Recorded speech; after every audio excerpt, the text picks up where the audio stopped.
Preguntas sobre los nuevos cambios de inmigración, para ayuda con residencia permanente, ciudadanía, deportación, asilo o cualquier otro asunto inmigratorio. La Voz del Inmigrante con el abogado Henry Lim. Comenzando ahora. Bienvenidos a La Voz del Inmigrante. Yo soy el abogado Henry Lim, abogado de inmigración en la Florida Central, con oficinas en Orlando y en Kissimmee.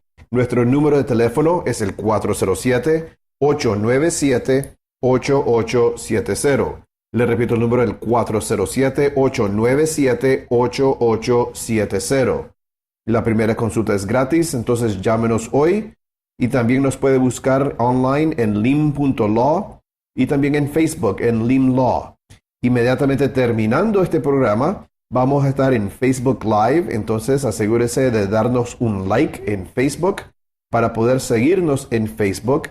Y también, si fallan alguna parte de este programa, quiero que por favor sepan de que estamos en iTunes también y en YouTube. Nos puede ubicar ahí en lim.law/iTunes o lim.law/YouTube. Amigos, estamos hablando sobre asuntos de inmigración. Aquí en la Florida Central han habido muchas noticias últimamente sobre inmigración. Entonces lo queremos mantener al día. A este momento todavía no tenemos respuesta sobre DACA, qué va a hacer el presidente, si va a renovar DACA o no. Entonces, yo aparecí en Univision esta semana porque hay muchas preguntas sobre qué es lo que va a pasar con DACA. Entonces, le quiero explicar qué es lo que está pasando con DACA, qué es DACA y cuáles son las posibilidades siguiendo adelante. DACA es el programa que le da un permiso de trabajo, permiso de viaje y también protección contra deportación, particularmente aquellos que entraron como jóvenes sin culpa, pues, a este país. Esto pasó debajo de una acción ejecutiva del presidente Obama y ha sido luchada por republicanos, particularmente estados controlados por republicanos.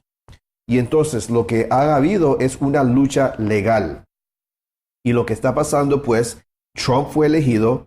En la campaña dijo que se iba a deshacer de DACA, pero cuando tomó oficina, se dio cuenta de que no es tan fácil como decir simplemente vamos a deshacernos de este programa. Hay muchas consideraciones sobre estos jóvenes y qué es lo que vamos a hacer con tantos jóvenes si le quitamos un permiso de trabajo a 800,000 personas. ¿Qué impacto tendría eso en la economía? Bueno, se estima de que va a haber una pérdida en Producto Nacional de más de $460 billones en los próximos 10 años si nos deshacemos de DACA. Este es el impacto. Pero lo que está pasando es de que los fiscales de estos estados republicanos han dicho de que si Trump no se va a deshacer de DACA o no tomó una decisión de DACA para el 5 de septiembre, de que ellos van a agregar a DAPA a una demanda legal que han hecho en Corte Federal, que están luchando y diciendo de que el programa no es constitucional. Y esto lo que va a hacer es forzarle la mano al presidente Trump de defender esta ley. Ahora, el fiscal general Jeff Sessions del país ha indicado que él no piensa que sea constitucional DACA.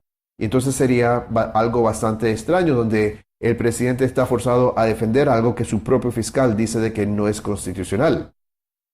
Entonces, una lucha legal, básicamente. Y estos fiscales de estados controlados por los republicanos le están forzando la mano a que tome una decisión. Ahora, la pregunta es, ¿qué es lo que va a pasar? ¿Cómo se va a deshacer de DACA si se va a deshacer de DACA? Si continúa el programa, sabemos de que tenemos una batalla legal. Si se va a deshacer del programa, entonces lo que va a pasar es de que se están considerando dos opciones. La primera es terminar la DACA de una sola vez o también de no renovar ya los permisos de trabajo. Entonces le estamos enfocando de que la gente que piensa que sean elegibles que apliquen al último minuto porque pensamos de que si uno solicita un beneficio y lo paga, tiene derecho a ese beneficio, tiene derecho de depender de los beneficios otorgados por ese pago. Entonces, en otras palabras, si yo pagué por un permiso de trabajo, me llegó y dice que se expira en el 2019, yo tengo el derecho de esperar de que ese documento tenga efecto hasta el 2019.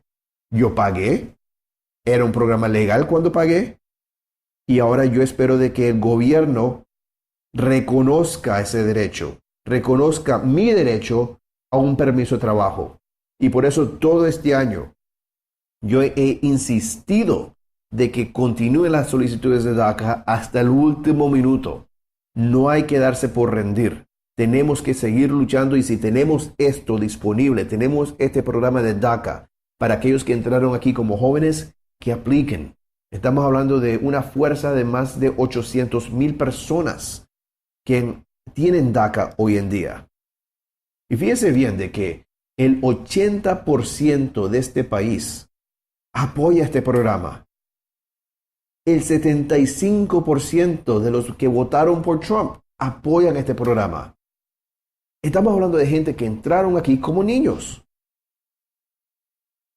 ¿Qué opción tenían al entrar de esa manera? Y lo que estamos haciendo es desperdiciando ese talento aquí.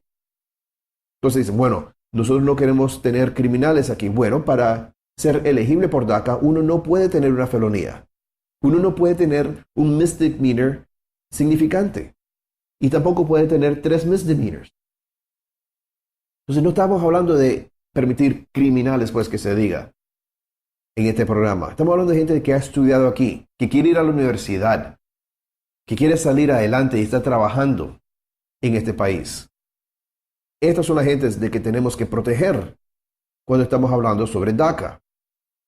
Entonces hay muchas noticias de qué hacer. Una de las cosas de que nosotros le decíamos a la gente que aplicaba para DACA es de que, bueno, ¿cómo entró al país?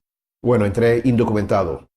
Bueno, apliquemos por un permiso de viaje, ya que tienes DACA, para corregir ese problema por si acaso se te presenta otra opción en el futuro. Porque lo que pasa es de que cuando uno regresa con un permiso, un parol como se llama, que se puede obtener con DACA, y regresa con el parol, ya cura un defecto en muchos casos de obtener residencia. Ejemplo, yo me caso con una ciudadana americana, pero entré ilegal, entré indocumentado. Aunque esté casado, yo no puedo obtener la residencia en este país. Yo tengo que pedir un perdón. Y vamos a hablar sobre esos perdones en este programa, en el próximo segmento. Pero tengo que pedir un perdón si entré ilegal, si entré indocumentado a este país, aunque esté casado con una ciudadana americana. Y ese perdón no es garantizado. Y existen riesgos que no pueda regresar. Pero ¿qué si entré con un parol? Porque tengo DACA.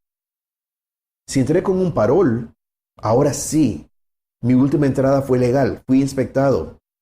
Y la ley me permite, si estoy ya ahora casado, obtener la residencia en este país, sin tener que salir, sin tener un castigo, sin tener que aplicar por un perdón. Eso era uno de los puntos más importantes, en mi opinión, de DACA, que le daba el derecho de solicitar un permiso de viaje. Ahora, tenemos mucha gente que aplicó por DACA que estaban en proceso de deportación. ¿Qué va a pasar con estos jóvenes? Bueno, lo más probable, si se van a deshacer de DACA, vamos a tener que continuar con defensas de deportación. Entonces, para eso les pido de que nos llamen también para empezarse a preparar para una estrategia. Siempre hablo en este programa, tener una estrategia, un plan A, un plan B. ¿Qué es lo que vamos a hacer? ¿Cuáles son las opciones legales de seguir adelante? Entonces, eso es lo que estamos viendo ahorita con el programa de DACA. Hay mucha gente asustada y con razón. Tienen razón de estar asustados. Y tenemos que empezar a formar estas estrategias legales de cómo es que vamos a seguir adelante con este programa o sin este programa. Es importante que ya se comuniquen para empezar a planear esto.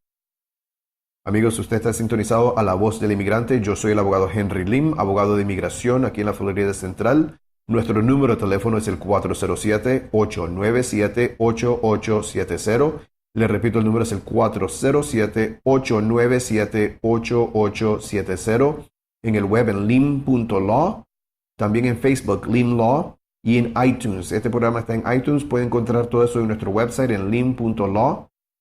Quiero que sepan de que este programa lo estamos poniendo para la comunidad, porque queremos proveer esta información para nuestra comunidad, que estén informados y que sepan de que tienen dónde ir para poderse asesorar de manera honesta en sus casos de migración. Llámenos hoy al 407-897-8870. Bueno, hablando sobre DACA, yo mencioné que en algunos casos se necesita un perdón provisional. Entonces, las preguntas que hemos recibido muchas veces en la oficina es, bueno, Henry, ¿qué va a pasar con el perdón provisional? ¿Trump se va a deshacer de este perdón provisional? Bueno, la respuesta es, no es tan fácil. Cuando el presidente Obama instituyó el programa del perdón provisional, y ya le voy a explicar qué es lo que es, se demoró más de un año en implementar, porque hay un proceso que se tiene que seguir para implementar este tipo de programa de perdón provisional. Y para deshacerse del programa también tiene que pasar por un proceso muy parecido. Entonces no es algo de que está a riesgo a este momento. ¿Qué es el perdón provisional? Bueno, empecemos con los castigos de 3 y de 10 años. Nosotros ya sabemos y hemos explicado en este programa anteriormente de que si una persona ha pasado más de 3 años indocumentado en este país y sale de los Estados Unidos, porque eso es lo importante, el salir de los Estados Unidos. Al salir de los Estados Unidos, si una persona estuvo indocumentada por más de 6 meses, menos de un año, ese castigo es de 3 años, de que no puede obtener beneficios aquí en este país. Ni una visa, nada. Ahora, si la persona ha pasado más de un año indocumentado y sale de los Estados Unidos, entonces toma efecto el castigo de 10 años. Ok, tenemos eso, tenemos ese concepto legal, hagamos eso al lado. Y ahora lo vamos a aplicar en la vida real. ¿Qué es lo que pasa? Una persona entra indocumentado a este país. Pasa muchos años aquí. Okay, tal vez 2, 3, 5 años, 10 años. Y ahora se casa con una ciudadana americana. O tal vez tiene un hijo mayor de edad, de 21 años, ¿quién lo va a pedir? O tal vez fue pedido anteriormente y ahora está disponible la visa. En otras palabras, ya puede obtener la residencia, ya tiene el mecanismo en mano para obtener la residencia. Pero entró ilegal al país, entró sin documentos. Entonces, ¿qué es lo que pasa? Estas personas que entran indocumentadas no tienen el derecho de aplicar adentro de los Estados Unidos para la residencia. No se puede aplicar para residencia adentro de los Estados Unidos. Para completar su caso de residencia, tiene que salir de los Estados Unidos. Ahora regresemos al concepto que empezamos a hablar sobre la ley de 3 y 10 años. Le expliqué de que la manera que toma efecto estos castigos es cuando uno sale. Entonces, ¿qué es lo que pasa? La persona que entró ilegal, la persona que entró sin documentos a este país, aunque esté casado con ciudadana americana, no puede aplicar adentro. Y si tiene que aplicar afuera, eso exige que tenga que salir. Pero al salir, ahí es donde está efectuando el castigo. Ahora, antes de que el presidente Obama pasó la ley del perdón provisional, antes de que él cambió, no fue ley, un cambio de proceso. Antes de cambiar el proceso de cómo se hacen los perdones, el proceso era lo siguiente. El inmigrante salía de los Estados Unidos después de haber sido pedido por el ciudadano americano aquí. Cuando va al consulado americano, el consulado americano le dice, bueno, todo se ve bien, menos este detalle de que estuviste ilegal, indocumentado por más de un año y saliste. Usted ahora tiene castigo de 10 años. Para sobrevenir ese castigo, usted tiene que tener o una esposa o un padre que sea residente o ciudadano americano. Y además de eso, tenemos que comprobar un sufrimiento extremo hacia esa persona, basado en que no le podemos otorgar la residencia. Ahora, le repito, ¿cómo califica? Tiene que tener o esposa o padre para calificar para el perdón. No dije hijos. No importa que uno tenga hijos. No califica con los hijos para un perdón. Tiene que tener o una esposa o un padre que sea residente o ciudadano americano y se tiene que comprobar un sufrimiento extremo hacia esa persona. Ok, se presenta al consulado Y dice, ahora que su esposa o su padre pida el perdón estando en los Estados Unidos. Pero lo que pasa es de que el inmigrante está en su país, el ciudadano americano está en América. Ahora no solamente el americano va a tener que comprobar un sufrimiento al estar aparte de su familiar, pero ahora lo tiene que vivir por el tiempo que va a estar pendiente el perdón. Y eso a veces eran 6, 9, 10 meses. No solamente se tiene que comprobar, se tiene que vivir ese sufrimiento. Entonces lo que Obama hizo, dijo, bueno, esto se puede cambiar sin el Congreso. Podemos cambiar cómo es que se tiene que aplicar por el perdón. No podemos cambiar de que se tenga que aplicar por un perdón, porque eso exige de que el Congreso cambie la ley, pero sí podemos cambiar las reglas en cuándo se aplica por el perdón. Y lo que le vamos a llamar es un perdón provisional. Y el perdón provisional lo que es el familiar americano aquí pide a la persona, la visa está disponible, y entonces se pide el perdón estando aquí en los Estados Unidos. Uno va a tener la respuesta antes de salir de los Estados Unidos sobre el perdón, sobre el castigo de 10 años, de 3 y de 10 años. Uno ya va con el perdón en la mano para que no tenga que esperar tanto tiempo afuera de los Estados Unidos. Ahora, mencioné que todavía existe riesgo. Sí, existe riesgo porque pueden haber cosas de que no se sabe. Por ejemplo, la persona fue deportada anteriormente. Puede ser de que la persona ha cometido algunos crímenes. Por otros motivos puede ser de que no sea admisible a los Estados Unidos. Pero si estamos hablando solamente del castigo de 3 y de 10 años, se puede obtener el perdón aquí. Se llama el perdón provisional. Esto es típicamente para las personas que necesitan perdonar el hecho de que tienen ese castigo de 13 y 10 años por haber entrado indocumentado o por haberse quedado aquí indocumentado por más de un año.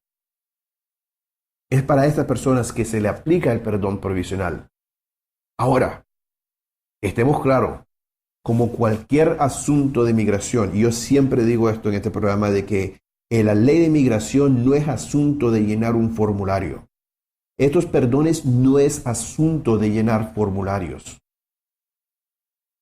Es una presentación que se le tiene que hacer al gobierno de los Estados Unidos para comprobarle a inmigración de que la persona merece el perdón provisional y de que el ciudadano americano, esposa o padre, porque todavía tiene que ser uno de esos dos familiares, que esa esposa o padre residente o ciudadana americana va a sufrir algo extremo.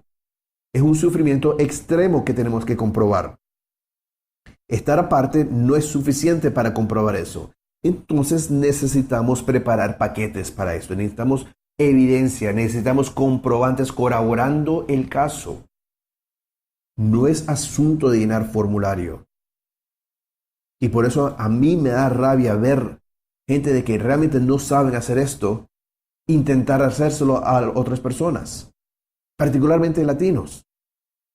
Porque lo que termina siendo una estafa, porque no saben qué es lo que están haciendo. No han sido entrenados para esto. Esto no es asunto de llenar un formulario. Es verdad, hay un formulario. Pero aquí, para ganar el caso, no es qué tan lindo uno llene ese formulario. Es cómo es de que se presenta el caso, comprobando los elementos necesarios para otorgarse un perdón.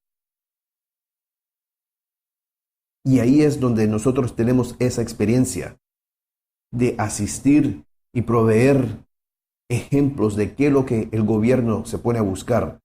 Se pone a buscar, por ejemplo, un sufrimiento económico, un sufrimiento de separación de familia, un sufrimiento por razones de salud, sea física, mental. Una combinación de factores es lo que inmigración busca para determinar si hay un sufrimiento extremo. Es una presentación que se le tiene que hacer al gobierno. Y si usted piensa de que puede ser elegible por esto y tiene DACA ahorita, tenemos que hablar lo más rápido posible. Y aunque no tenga DACA, tenemos que hablar lo más rápido posible para que sepa de que hay opciones. Si la última asesoría que usted tuvo fue más de 5 años, más de 4 años, y en esa época le habían dicho que no hay nada que hacer, busque otra opinión hoy en día. Porque han habido una multitud de cambios. Y esto no es tan reciente. Este perdón provisional ya ha estado en efecto ya 4 años. Pero gente todavía no sabe o tiene miedo de aplicar. Llámenos para poderle ayudar en su caso de perdón provisional. Amigo, usted está sintonizado a La Voz del Inmigrante. Yo soy el abogado Henry Lim, abogado de inmigración en la Florida Central con oficinas en Orlando y en Kissimmee. Nuestra primera consulta es gratis. Llámenos hoy para hacer su cita y empezar a formar su estrategia en su caso de inmigración. Nuestro número de teléfono es el 407-897-8870. Le repito, el número es el 407-897-8870. En el web es en lim.law. Y también en Facebook y Instagram, Lim Law. Búsquenos ahí, denos like. Inmediatamente terminando este programa, vamos a estar en Facebook Live contestando sus preguntas. Envíanos sus preguntas para poderle contestar las preguntas que tienes con respecto a inmigración a este país. Le repito, el número de teléfono es el 407-897-8870.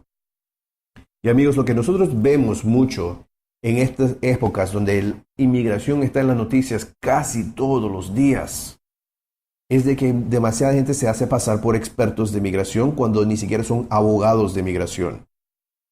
Hay gente anunciando en la televisión hoy en día aquí en la Florida Central de que llamen a sus abogados aunque el dueño no es abogado. Tienen que tener mucho cuidado. Dicen de que es un centro sin ánimo de lucro, pero sí hay planes de pagos, entonces todavía va a estar cobrando. Tiene que tener cuidado a quién uno va a contratar. O un notario le dice, le cobro $100 por llenar este formulario. Pero ¿qué es lo que pasa? Cada pregunta en estos formularios, cada pregunta tiene una consecuencia legal. La respuesta tiene consecuencia legal. Y si la persona le está asesorando en cómo contestar esto, le estás proveyendo asesoría legal sin entrenamiento y actualmente es ilegal. Es importante que se asesore. Bueno, otro punto que quiero hablar ahorita porque mucha gente me han estado preguntando es sobre lo que se llama un certificado laboral. Henry, ¿qué es un certificado laboral? ¿Y cómo es que yo puedo aplicar por esto? Bueno, el certificado laboral es un proceso donde nosotros podemos comprobarle al gobierno de los Estados Unidos, sea el Departamento de Labor e Inmigración, de que no hay suficientes americanos en la área con el conocimiento o la educación o la experiencia de hacer el trabajo en esa área geográfica. Entonces, eso es imposible, ¿no? No. Especialmente en estas épocas donde el desempleo está bastante bajo. Tenemos que sacar anuncios, es verdad, solicitando estas posiciones al americano, dándole al americano la oportunidad. Pero en este año yo he tenido un contador, yo he tenido un bookkeeper en Orlando, sin que un americano responda a los anuncios que hicimos. Y entonces estas personas están en camino a obtener la residencia por parte de su empleo. Es verdad, se necesita empezar con una oferta de trabajo. La persona tiene que calificar para ese trabajo. Entonces, por ejemplo, yo no puedo decir de que una persona con un título universitario de administración de empresa se necesita en una hamburguería cocinando hamburguesas, porque uno no tiene nada que ver con la otra. Pero si en esa hamburguería necesitamos un gerente y esta persona tiene un título de administración de empresas, entonces ahí sí puede trabajar y podemos obtener la residencia de esta manera. Ahora, el proceso antes se demoraba 6, 7 años. Hoy en día estamos hablando de entre 1 y 2 años. Ese fue un cambio que se anunció esta semana que está causando que se demore un poco más. estos tipos de casos, porque ahora se están exigiendo entrevistas en todos estos casos. Pero si tienen la oferta de trabajo, si sacamos los anuncios de la manera correcta, porque hay un proceso específico que se tiene que seguir para cumplir con las regulaciones del Departamento de Labor y Inmigración. Pero si cumple con esas regulaciones, si cumple con esos requisitos, y podemos o no tener aplicantes americanos o descalificar a las personas que aplicaron, tal vez porque no tenían el título, no tenían la experiencia, no quieren trabajar en esa área, no les gustan las horas, no les gusta el salario. Hay muchas razones de cómo uno puede seguir adelante con estos casos. Pero lo importante es asesorarse. Asesorarse para ver cuál opción es la mejor. Un ejemplo, yo tengo mucha gente, muchos venezolanos viniendo a nuestra oficina pidiendo el asilo. Pero antes de decirle, bueno, vamos a ver qué otras opciones existen, porque pueden haber otras mejores opciones. El asilo no es la única manera de obtener estatus en este país. Y actualmente puede ser una de las peores maneras de obtener estatus en este país. Estudiemos su caso para ver. Ahora, y si al final de ese estudio vemos de que no hay nada más y de que sí califica por asilo, vamos a aplicar por el asilo. Pero estudiemos las alternativas porque pueden haber otras maneras de quedarse en este país sin la angustia de un asilo. Porque recuérdense que el asilo no le da estadía legal. Se puede quedar aquí esperando para el asilo, pero no le da estadía legal. Mientras uno espera, y uno no sabe qué es lo que va a pasar. Si se van a demorar 3, 4, 6, 7 años en tener el resultado. ¿Y qué si al final le dicen que no? ¿Qué si al final le dicen tiene orden de deportación? Después de haber pasado ya 6, 7 años en este país, restableciendo una vida en este país. Eso es difícil tragárselo. Entonces busquemos alternativas, que muchas veces pueden haber alternativas. Amigos, gracias por haber sintonizado La Voz del Inmigrante. Recuérdense, por favor, en seguirnos ya en Facebook Live. Denos like en LIM Law. Llámenos a la oficina con sus preguntas al 407-897-8870. Le repito, el número es el 407-897-8870. En el web en lim.law. También en Facebook e Instagram en LIM Law. Estamos en iTunes, estamos en YouTube. Síganos. Y muchas gracias por haber sintonizado a La Voz del Inmigrante. Preguntas sobre los nuevos cambios de inmigración para ayuda con residencia permanente, ciudadanía, deportación, asilo o cualquier otro asunto migratorio. Sintoniza La Voz del Inmigrante con el abogado Henry Lim. Y todos los sábados de 7:30 a 8 de la mañana por 98.1 Salsa y más.